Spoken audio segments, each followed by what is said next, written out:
menyaksikan. Terima kasih, ini kali kedua kami diundang Pak. Nah sekali rasanya bisa diundang kembali untuk sekedar berbagi banyak mengenai hal-hal yang terkait dengan logistik. Kalau kita bicara mengenai logistik, rasanya memang sangat luas sekali Pak. Jadi kita bicara mengenai hal yang sifatnya makro, tapi kita hanya sekedar bicara mengenai logistik mikro di perusahaan itu memang sangat luas sekali dan saling terkait. Pada pagi ini diamanahkan kepada saya untuk menyampaikan hal-hal yang terkait dengan sistem logistik nasional. Kalau kita bicara mengenai Sisloknas, ini adalah salah satu regulasi yang menjadi acuan untuk kita bersama. Ini adalah Peraturan Presiden nomor 26 tahun 2012. Jadi kalau sampai hari ini berarti sudah 5 tahun lebih, 2012 ya, hampir ya 5 tahun setengah.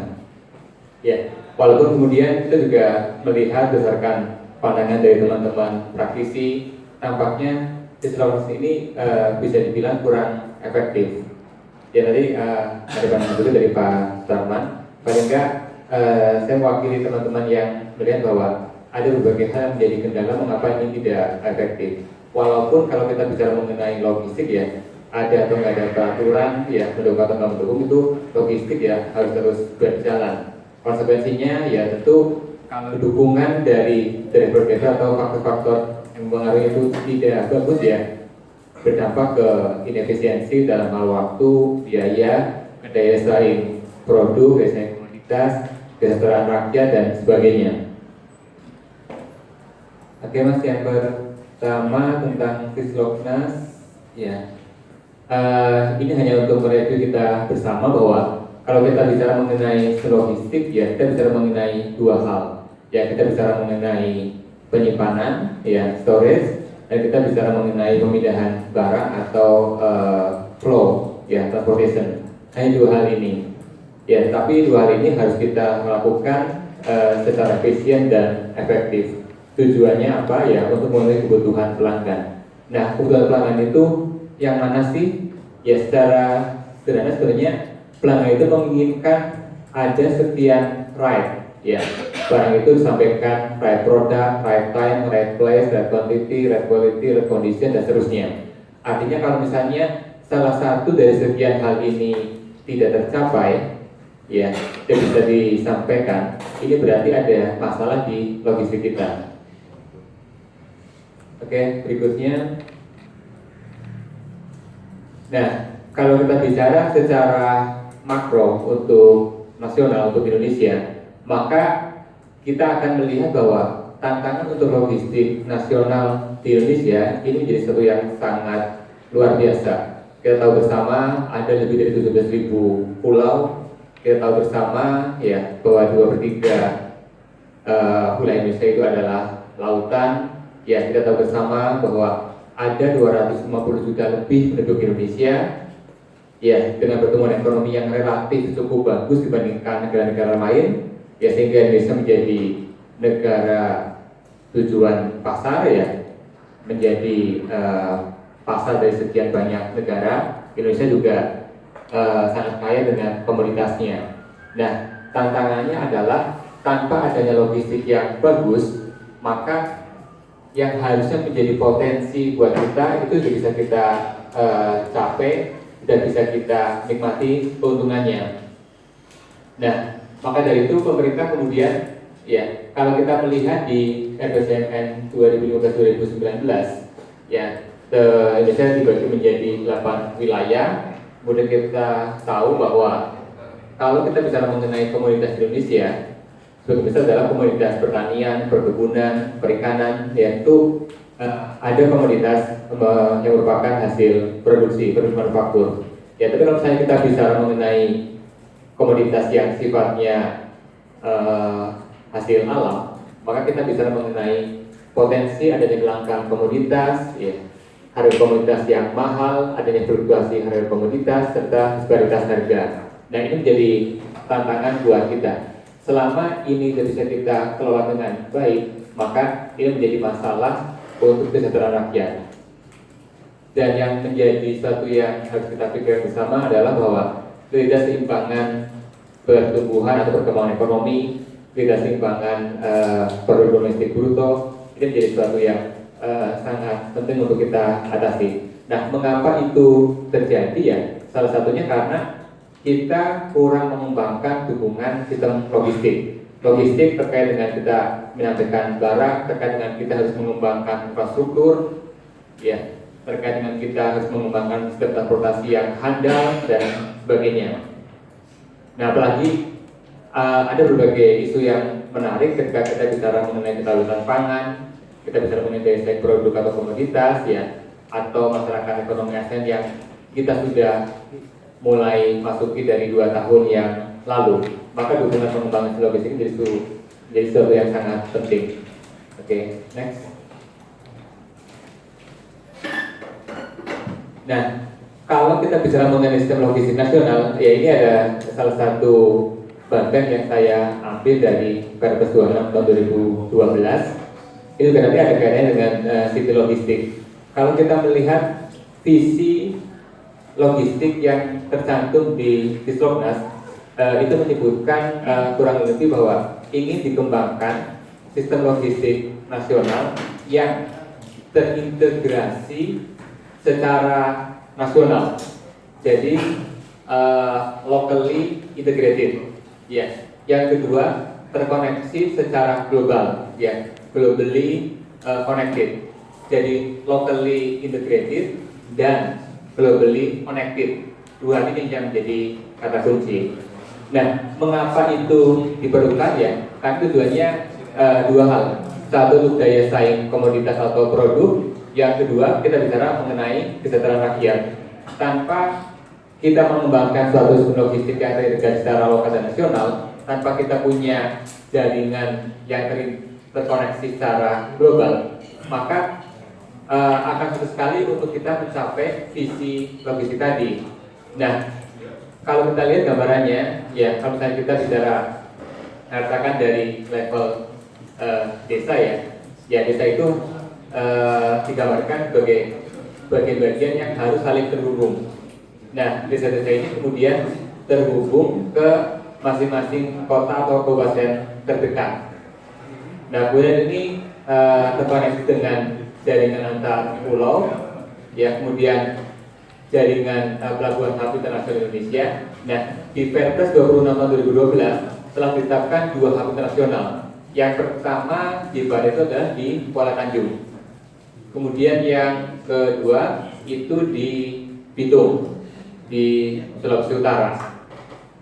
Walaupun keberadaan dari Tanjung Priok itu tetap menjadi sesuatu yang ternyata tidak bisa kita tidak bisa kita ubah secara cepat, tidak bisa kita ubah, tidak bisa kita geser fungsinya kedua pelabuhan tadi, ya, karena memang sebagian besar industri itu sudah terlanjur ada di Indonesia, di Pulau Jawa, dan sudah terlanjur sebagian besar penduduk itu adalah di Pulau Jawa, seperti itu.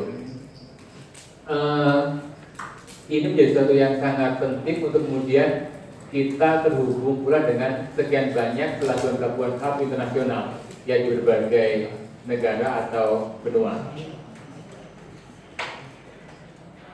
Nah, Bapak Ibu dan adik sekalian, seperti yang tadi saya sampaikan bahwa implementasi dari Disropnas itu bisa dibilang kurang efektif. Ini bisa kita lihat misalnya kalau Bapak dan Ibu melihat Perpres 26 tahun 2012 tentang Disropnas itu, di bagian belakang itu kan ada sekian banyak tentang aksi. Nah, kalau kita analisis dari sekian puluh tentang aksi yang ada, itu bisa dibilang mungkin lebih dari 70% itu tidak tercapai, ya, sesuai dengan batas waktu yang ditentukan. Ya, itu akan sangat rinci. Tapi kita bisa lihat misalnya di roadmap. Ini ada beberapa, nah, ini ada beberapa roadmap, ada beberapa program. Ini adalah tahunnya. Nah, kalau kita lihat sekian banyak program, sebagai contoh, ya, ada roadmap sistem transportasi nasional. Nah, ini kan harus sudah selesai di tahun 2013, ya. Tapi ternyata sampai saat ini belum. Atau kita bicara mengenai roadmap sistem perdagangan nasional, bicara mengenai apa yang harusnya tahun 2012 itu selesai kerangka kelembagaan, ya ternyata memang tidak bisa kita sampai sesuai dengan target yang telah ditetapkan. Tuh. Nah, apalagi kalau kita bicara mengenai rencana aksi. Bagaimana agak dikit-dikit gitu?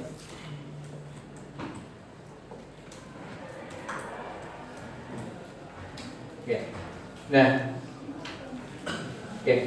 Kalau kita bicara di beberapa driver penggerak, ya sebenarnya kalau di Sitros itu ada 6 driver dari infrastruktur, kemudian pelaku dan media jasa logistik, kemudian TIK, SDM, regulasi dan peraturan perundangan, kemudian ada komoditas penggerak utama. Ini menjadi elemen-elemen atau faktor yang kemudian harus dikembangkan.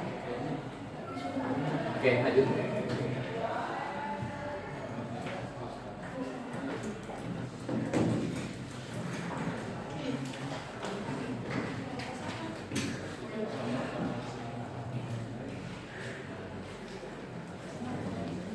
Oke. Nah, kemudian yang bisa saya sampaikan, ada perbedaan antara apa yang tertulis di Sisloknas, ya, dengan konsep yang dikembangkan atau diterapkan oleh pemerintah pada saat ini. Ya, sebagai contoh, di Sisloknas untuk pengembangan transportasi itu dikenal adanya konsep wilayah depan dan wilayah dalam. Jadi Indonesia itu dianggap sebagai suatu wilayah yang dibatasi dengan satu garis yang membedakan antara wilayah luar dengan wilayah dalam. Nah, di konsep yang ada di Sisloknas itu menyatakan bahwa wilayah dalam ini harus dikuasai oleh Indonesia, dalam arti bahwa kapal-kapal yang mengirimkan barang-barang dari luar itu untuk wilayah dalam itu harus oleh kapal berbendera Indonesia sendiri. Kapal dari luar itu hanya boleh di 2 hub ini, ya, di Kuala Tanjung sama di Bitung, seperti itu. Nah, tetapi pada kenyataannya kemudian muncul konsep tentang tol laut. Nah, kalau kita bicara mengenai tol laut ini sebenarnya konsep yang dikembangkan pertama kali oleh Perindo II. Nah, kalau kita bicara mengenai tol laut, ini berbeda dengan yang konsep Sisloknas ini. Di konsep tol laut, ini justru kapal yang berkapasitas besar itu secara terjadwal melakukan pelayaran, ya, melewati pelabuhan-pelabuhan utama dari barat ke timur. Ya, sebagai contoh bisa Kuala Tanjung atau Batam, ke Priok, ke Perak, Makassar, Kuala Tanjung sampai ke Sorong sebagai contoh. Walaupun kemudian ada berbagai kendala, seperti misalnya kapal berkapasitas besar itu ukurannya berapa sih? Dan apakah kapal itu sudah dimiliki oleh pelayaran nasional? Pertanyaan berikutnya, apakah pelabuhan-pelabuhan yang di Indonesia itu bisa disadari oleh kapal yang berkapasitas besar atau tidak, terkait dengan kedalamannya? Pertanyaan yang lebih mendasar lagi, barangnya ada atau tidak, seperti itu. Yang menjadi masalah kalau kita bicara mengenai barang, ya ini yang kita sering bicara di teknik industri, kita bicara mengenai skala ekonomi. Ya, di Indonesia pelabuhan itu tidak hanya berjumlah 90 atau 200, tapi ada sekitar 2.400 pelabuhan. Kita bayangkan, ada lebih dari 2.400 pelabuhan. Nah, kita bisa bayangkan betapa tersebarnya barang-barang yang ada di pelabuhan-pelabuhan itu. Lain halnya dengan Singapura yang katakan hanya punya 1 pelabuhan, atau Malaysia yang hanya mengembangkan beberapa pelabuhan. Nah, ketika kita terlalu banyak punya pelabuhan, akibatnya masing-masing pelabuhan itu hanya punya volume barang yang jumlahnya sedikit. Ketika jumlah barangnya sedikit, tentu itu hanya bisa diminati untuk disinggahi oleh kapal yang berkapasitas kecil. ketika kita menggunakan kapal yang berkapasitas kecil, tentu skala ekonominya menjadi tidak tercapai. Untuk gambaran, ya, di Indonesia itu kapal rata-rata berukuran 350 sampai 800 TEUs, ya, ukuran kontainer berukuran 20 feet, ya. Tetapi kalau kita bicara di India, di Malaysia, itu 90% kapal yang dioperasikan oleh negara-negara itu kapasitasnya lebih dari 1000 TEUs.